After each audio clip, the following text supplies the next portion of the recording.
ಶಿರಾ ತಾಲೂಕಿನ ಕಳ್ಳಂಬೆಳ್ಳ ಹೋಬಳಿಯ ಹೊನ್ನೇನಹಳ್ಳಿ ಗ್ರಾಮದ ಸರ್ಕಾರಿ ಕಿರಿಯ ಪ್ರಾಥಮಿಕ ಪಾಠಶಾಲೆಯ ಶಿಕ್ಷಕ ಟಿಆರ್ ಪ್ರಕಾಶ್ ಅವರು ನಿವೃತ್ತಿ ಹೊಂದಿದ ಕಾರಣ ಶಾಲೆಯ ಹಿರಿಯ ವಿದ್ಯಾರ್ಥಿಗಳು ಗುರುಗಳಿಗೆ ಪುಷ್ಪಾರ್ಚನೆ ಮೂಲಕ ಶಾಲೆಗೆ ಸ್ವಾಗತಿಸಿ ಗುರುಗಳಿಗೆ ಪಾದಪೂಜೆ ಮಾಡಿ ಚಿನ್ನದ ಉಂಗುರವನ್ನು ಉಡುಗೊರೆಯಾಗಿ ನೀಡಿ ವಿಶಿಷ್ಟ ರೀತಿಯಲ್ಲಿ ಗುರು ವಂದನೆ ಸಲ್ಲಿಸಿದ್ದು, ವಿದ್ಯೆ ಕಲಿಸಿದ ಗುರುಗಳು ಶಿಷ್ಯರು ನೀಡುವ ಗೌರವ ಇತರರಿಗೆ ಮಾದರಿಯಾಯಿತು.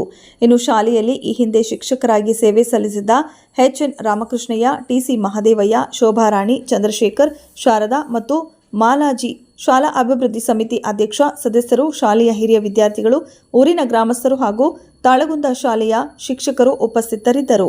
ಇನ್ನು ಈ ಕಾರ್ಯಕ್ರಮವನ್ನು ಶಾಲೆಯ ಹಿರಿಯ ವಿದ್ಯಾರ್ಥಿಗಳು ಹಾಗೂ ಗ್ರಾಮಸ್ಥರು ಆಯೋಜಿಸಿದ್ದರು.